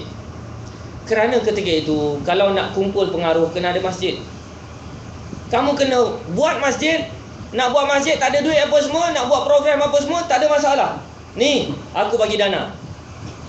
Nak daftar dengan apa? S apa? ROS. Ni duitnya semua ada. Proses nak buat daftar apa semua aku bagi, Rom bagi. Maka pergi balik buat masjid. Tujuan masjid itu adalah untuk menyaingi pengaruh Nabi. Nak menyaingi pengaruh Nabi. Bila nak saing pengaruh Nabi, kena ada tapak. Tapak tu masjid. Saing, usaha mereka untuk saingi supaya Nabi makin kurang pengikut. Bila makin kurang pengikut, bila sampai satu tempoh matang, ramai yang terikut-ikut dengan cara mereka, maka Nabi akan lemah. Lepas lemah, ketika itulah Rom akan datang, menyerang Nabi, menyerang para sahabat yang setia, dan membunuh Nabi dan para sahabat. Itu cita-citanya. Dan selepas itu Rom akan menyerahkan panji Islam kepada puak-puak munafik yang buat masjid tadi. Maka Allah turunkan ayat sekembalinya Nabi pulang daripada perang, tak silap perang Tabuk. Allah dedahkan, walladzina takhadhu masjidan diraran wa kufran wa tafriqan bainal mu'minin wa irsadan liman haraballahu wa rasulahu min qabl wala yahlifunna in aradna illa al-husna. Allah dedahkan mereka-mereka yang mendirikan masjid. Mendirikan masjid. Masjid itu, tugas masjid itu adalah untuk merosakkan jemaahmu, untuk mencambahkan kekufuran, kesesatan di kalangan orang-orang kamu, dan untuk menimbulkan perpecahan di kalangan orang jemaah kamu. Wa irsadan liman haraballahu wa rasulah, dan masjid itu dijadikan sebagai pengkalan. Sekiranya mati esok, sekiranya Rasulullah mati esok, maka Rom akan jadikan masjid itu sebagai pengkalan untuk menguasai Madinah. Dan apabila ditanya pada mereka, kenapa kamu buat khianat begini, mereka akan bersumpah, kami buat begini tak ada idea lain, tak ada tujuan lain, melainkan kami nak buat benda baik. Maka Allah arahkan Nabi untuk membakar masjid tersebut. Sebab tu ada orang pasma, dia kiaskan pasma ni dia ibarat musolla lah. Ibarat musolla. Ramai orang yang tak sempat solatkan masjid, maka kita buat musolla. Dalam Islam tak ada musolla. Semua musolla adalah masjid. Semua surau adalah masjid. Ini bodohnya orang tak baca Quran. Tak pasal-pasal dia mengaku masjid Dirah. Dia mengaku. Dan Nabi mengarahkan sahabat supaya membakar masjid tersebut. Masjid tempat paling mulia pun terdedah dengan manipulasi golongan pengkhianat. Apatah lagi sekadar NGO. NGO lagilah boleh. Sebab itu strategi yang dibuat oleh Herakla itu sama sebagaimana yang berlaku. Nak tendang PAS yang tak habis-habis dengan Islam, payah nak melangsaikan politik Machiavelli. Politik menghalalkan cara, matlamat menghalalkan cara. Susah, selagi mana ada orang PAS begini susah. Tapi kalau nak tendang PAS, tak menang pula nanti. Sebab apa? Undi trust dipegang oleh orang PAS, oleh PAS. Maka kita kena bersedia, sebelum nak tendang PAS, kita kena wujudkan satu entiti yang boleh menggantikan PAS, supaya bila entiti ini kuat, kita boleh tendang PAS dan kedudukan PAS dalam pakatan itu digantikan dengan PAS. Sebiji sebagaimana yang berlaku zaman Nabi. Biji. Dan Allah Nabi mengarahkan supaya bakar. Lepas tu orang tanya, apa hukum masuk pasma? Apa hukum masuk pasma? Pancung tu tindakan. Apa hukum?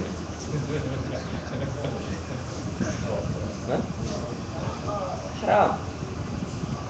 Bukan haram haraki ni, haram syar'an. Orang kata haram haraki, haram syar'an lah. Kenapa haram syar'an? Khianat. Mana boleh khianat orang? Khianat binatang pun tak boleh, apatah lagi khianat jemaah sendiri. Haram. Habis haram ni berdosa lah masuk. Dosa masuk khianat orang. Dosa lah. Ni kita kena faham. Dekat Kelang pun kita dalam meeting, dalam mesyuarat kawasan pun, dan itu juga dalam pertemuan-pertemuan pun kita tegaskan bahawasanya kita haramkan, kan kita haram, syarak mengharamkan kita masuk pasar. Kena faham gitu. Ni tak demokrasi lah begini. Demokrasi kepala bapak pergi khianat orang. Mana boleh khianat orang? Kita tak ajar orang PKR supaya khianat Anwar Ibrahim. Walaupun kita ada benda tak setuju dengan Anwar Ibrahim, kita tak ajar orang PKR. PKR, orang PKR lawan orang tu, uji dia. Kita tak kata, kita tak ajar orang PKR buat gitu. Kita jumpa orang DAP, walaupun kita ada tak setuju dengan pimpinan-pimpinan DAP, tapi kita tak ajar orang DAP, ni lu lawan dah pimpinan lu. Nyusah. Kita tak ajar gitu, kita tak buat gitu. Sebab kita tahu khianat tak boleh. Nak lawan cara betul, tapi ini yang berlaku, pengkhianatan yang berlaku, ini semua telah diulas oleh Allah Subhanahu Wa Taala. Itu pun kalau kita baca Quran. Kemudian Allah kata apa? Yaquluna la irja'na ilal madinati la yukhrijanna al-a'azzu minhal adhal. Walillahil 'izzatu wa lirasulihi wa lil mu'minin walakinnal munafiqina la ya'lamun. Cerita lepas perang Bani Mustalik tahun 6 Hijrah. Perang Bani Mustalik ni senang cerita, Nabi masuk PRK menang mudah, menyebabkan Abdullah bin Ubay gigit jari. Menang, aku tak dapat apa-apa ni. Kita lain. Makin menang makin orang munafik dapat apa-apa. Sebab apa? Kita ni baik. Tak apalah, sila dah Syekh, sila. Bila dah terlambat, tengah. Jadi macam sekarang. Itu Imam Nawawi disebut dalam syarah Sahih Muslim. Itu sekiranya kita dapat tahu, bukan berdasarkan sangkaan bodoh, tetapi berdasarkan kita memang faham apa yang berlaku. Bila kita biarkan orang yang jahat naik sebagai pemimpin, dan kita pasti bila dia naik jadi pemimpin, dia ada agenda, dia ada motifnya, rosak Islam. Ketika itu bukan makruh untuk kita minta jawatan, bahkan wajib untuk kita rampas jawatan daripada dia. Sebab apa? Untuk menyekat kemudaratan yang berlaku di kalangan orang Islam. Berapa dah sekarang? 11:21. Terus Bila dia menang, Abdullah bin Ubay tak puas hati, dia cuba melaga-lagakan antara Muhajirin dan Ansar.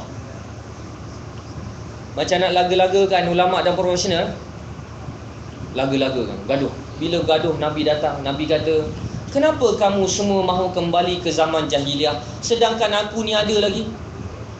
Kenapa kamu termakan dengan propaganda si jahat, si bangkai ini? Menyebabkan Abdullah bin Ubay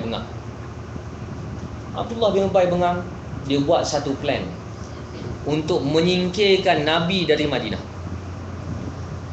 Plan Abdullah bin Ubay, dia kata, biarlah si mulia ini menyingkirkan si bangsat itu, merujuk kepada Rasulullah sallallahu alaihi wasallam. Sebab apa? Mereka katakan Rasulullah hanya mengambil kesempatan terhadap kita. Kalau tak kerana kita, Rasulullah Muhammad tak dapat apa-apa. Muhammad tak menang sampai ke tahap ini. Ini disebabkan kita. Kalau tak kerana kita, jangan haraplah PAS boleh menang macam sekarang. Dia kata begitu. Maka dia buat plan.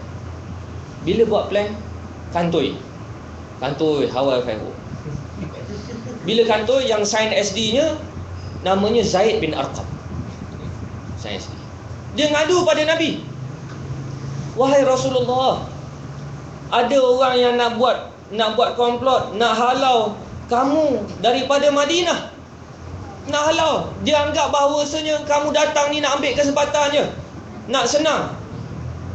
Dan mereka nak halau kamu. Sebagaimana yang berlaku sekarang. usaha nak halau presiden daripada PAS. Ni gila.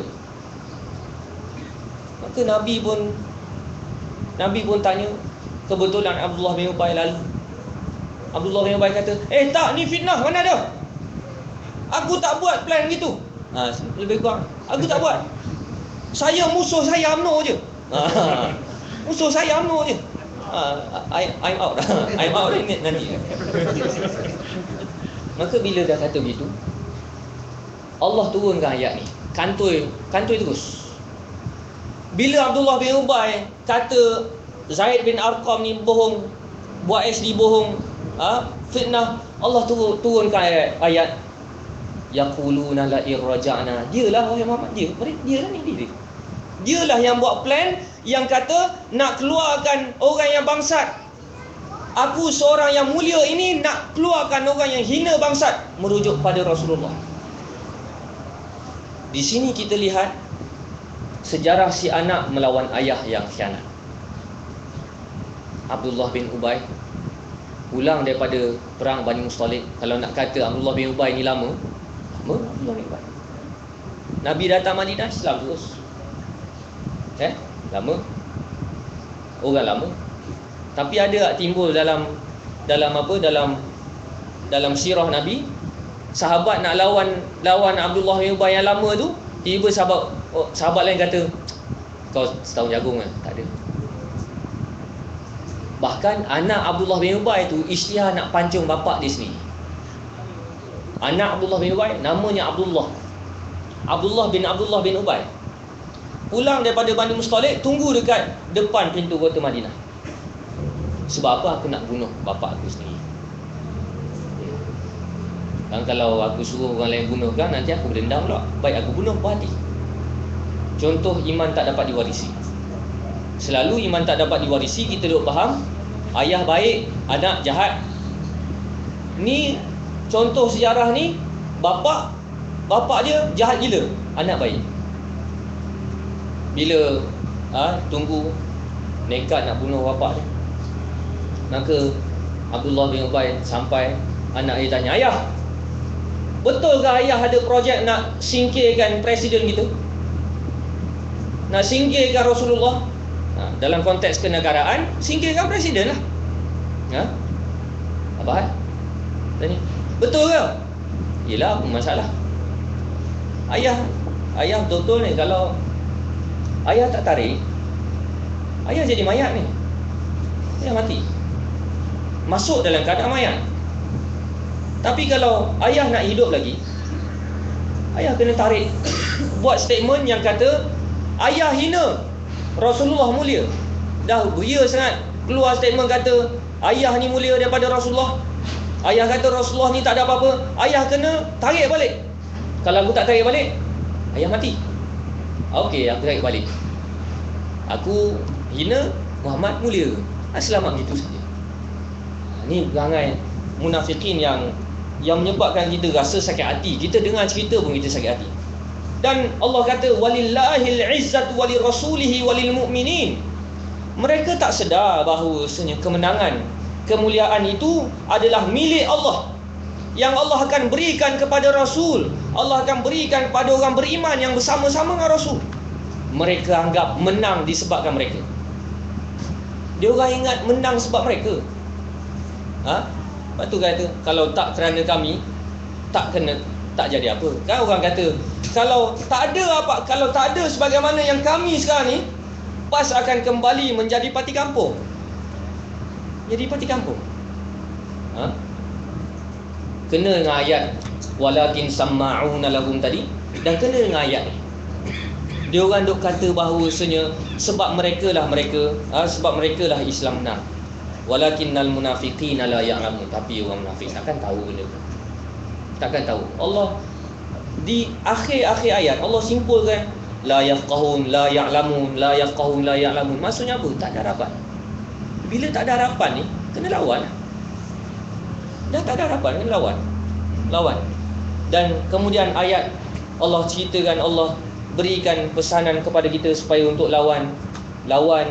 Jangan lawan mereka, jangan kamu terpengaruh dengan harta benda.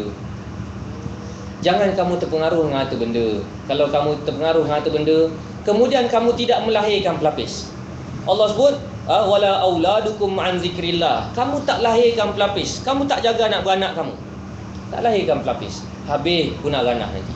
Sebab itu kerja kita sebagai ahli gerakan Islam, kita kena pastikan kita ada pelapis. Sekurang-kurangnya ada di bawah kita pelapis 3 orang. Kalau kita mati, 3 orang ni boleh sandang tugas-tugas kita. Kita kena ada pelapis.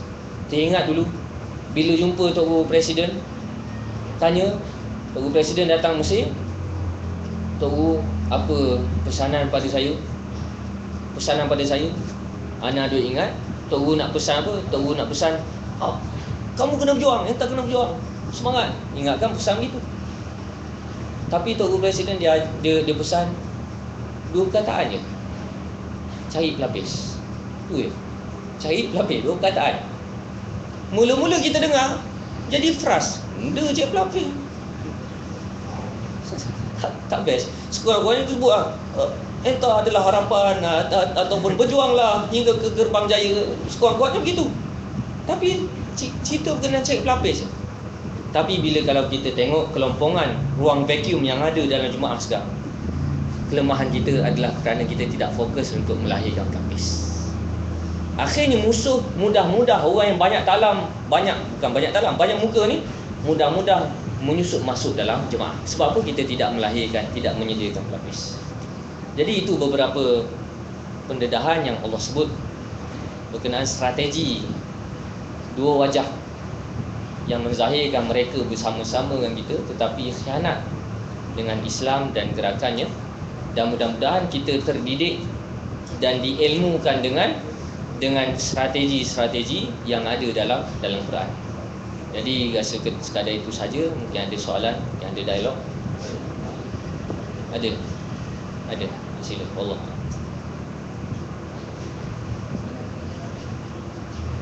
Ada soalan?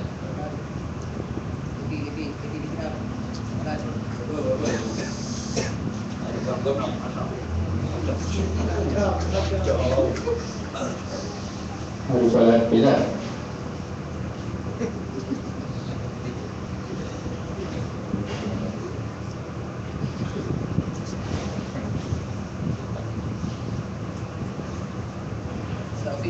Hafiz.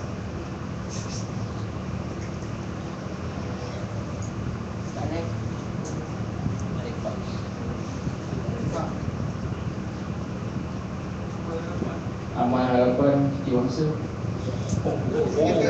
Baik.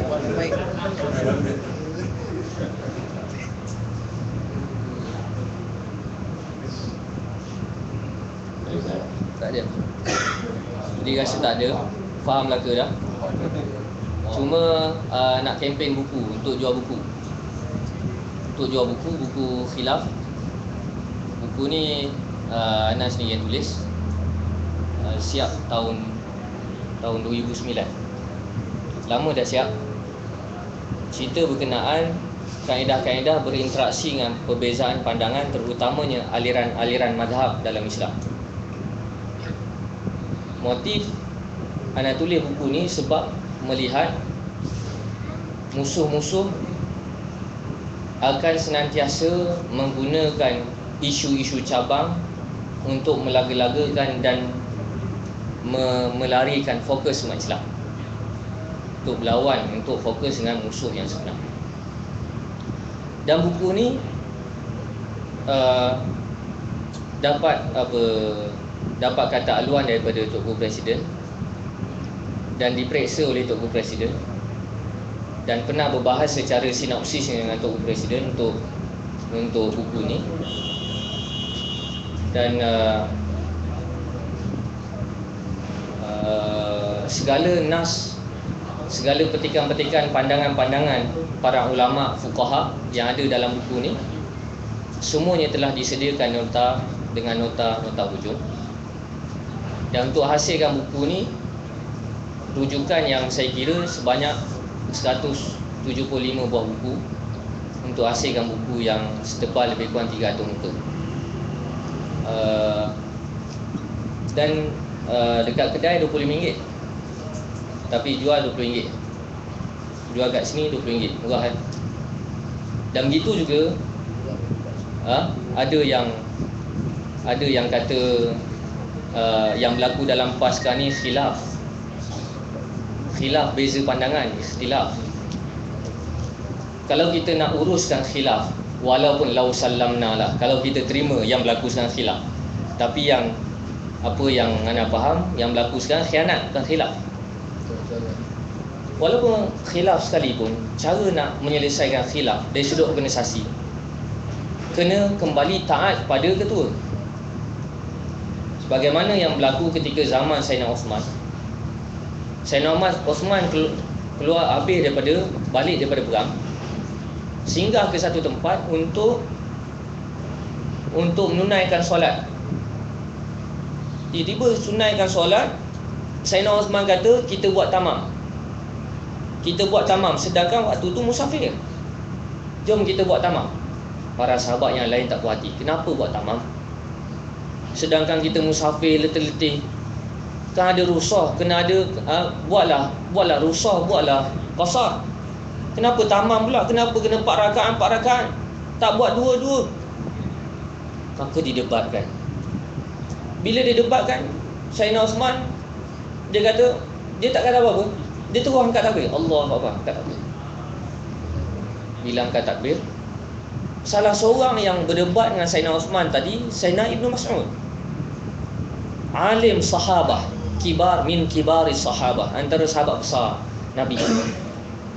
Alim, tokoh ulama sahabat. Dia tak setuju. Kenapa zaman Nabi kita buat qasar, zaman Abu Bakar kita buat qasar, zaman Omar kita buat qasar, zaman kau nak buat tamam pula, kenapa?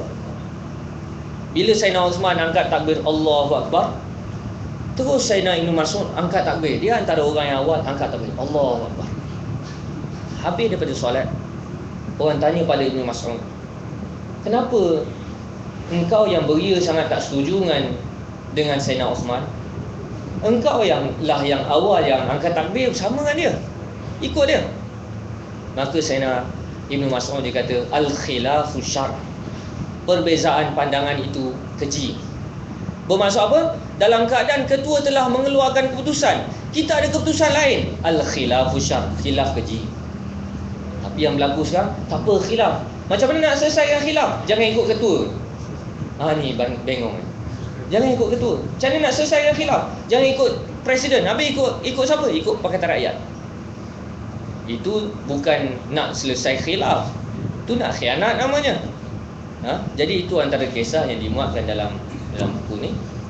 Dan saya bawa beberapa buah, bolehlah tuan ni beli dengan harga yang murah. Dan sekarang ni pun kalau kita hidup, musuh-musuh Islam sudah mula berusaha mengeksploit mazhab, mengeksploit perkara-perkara furu' untuk dibahaskan oleh umat Islam, supaya umat Islam ni tak bicara dengan benda-benda besar. Hati-hati. Jadi rasa sekadar itu saja. Wallahu a'lam. Assalamualaikum warahmatullahi wabarakatuh. Takbir. Allahu Akbar. Terima kasih Pak Ustaz atas kuliah yang telah disampaikan pemahaman malam ini power. Baik, sebelum kita tangguhkan pemahaman kita, ada makluman pemahaman minggu depan akan disiarkan secara langsung dari Rusila. Tak ada. Sebelum kita tangguhkan majlis, akan ada jamuan sikit. Sebelum jamuan kita bergambar dengan Ustaz Rahman. Dan kita berjumpa suatu